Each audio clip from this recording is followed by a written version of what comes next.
So I am one of Mhm. those people that can tolerate it really well. And again, it goes back to the bio individuality. Yep. But I take that in also with your black cumin seed oil supplement. Like I figure if I take them together, I even heard you say that on Yeah. a podcast, like Yeah. you can take these together. That's Mm. fine to really Doubling get the up. antibodies down.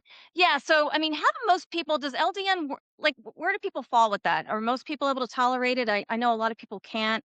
Like, I find it's about 50-50. So like you said, I will always start with black cumin seed oil. So I'll start patients on Hashimoto's fixer, Hashimoto support by the fixer, and we'll go there and we'll watch their antibodies. Usually that's enough to push them into remission and to really drop them.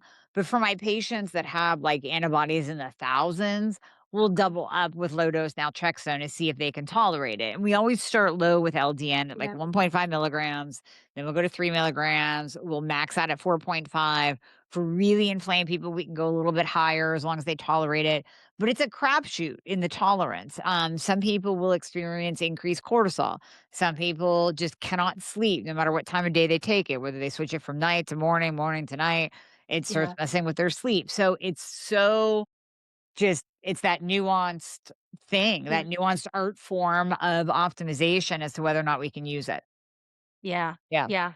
I personally really like it. I titrated up at the time. I think we started at 1 and I'm up to 4 and I'm Yeah. good at 4. Like, Yep.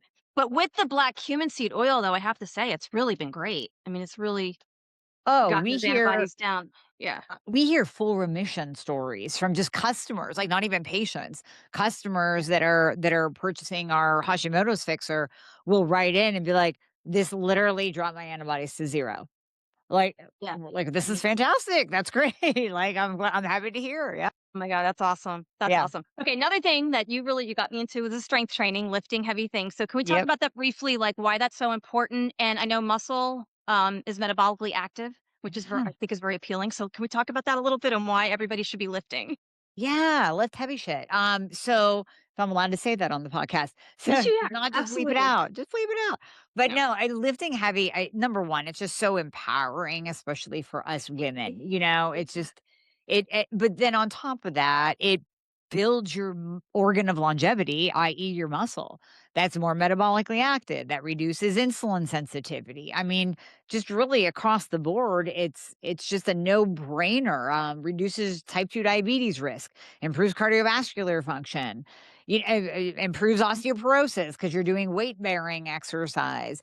So for my cardio queens out there, I just beg and plead with you Yeah. that you get off the treadmill, get off the Peloton, and pick up a weight, do some resistance training because your body composition will improve significantly when you stop being a hamster on a wheel. My God, yeah, it's funny because I used to love Leslie Sansone, like, she had these 5-mile walk it was like a combination of low and high impact, and I Yeah, loved it, but I yeah, would this is before I got optimized, I'm like, "Why isn't it doing anything for me?" Like, yeah, I feel good, and I think part of it was psychological because I thought I was doing something good for myself, right. but, and then I finally did get to the gym, and oh my God, like, now it's like, I can't stop myself from going, and when I keep track of every time I go, I try to add a little bit more weight or more reps or just make it harder in as many ways as I can, and I use the machines, and I do some free weights too, but I'm getting Yeah, results on the machines. I just make sure that I increase weight every yeah, time.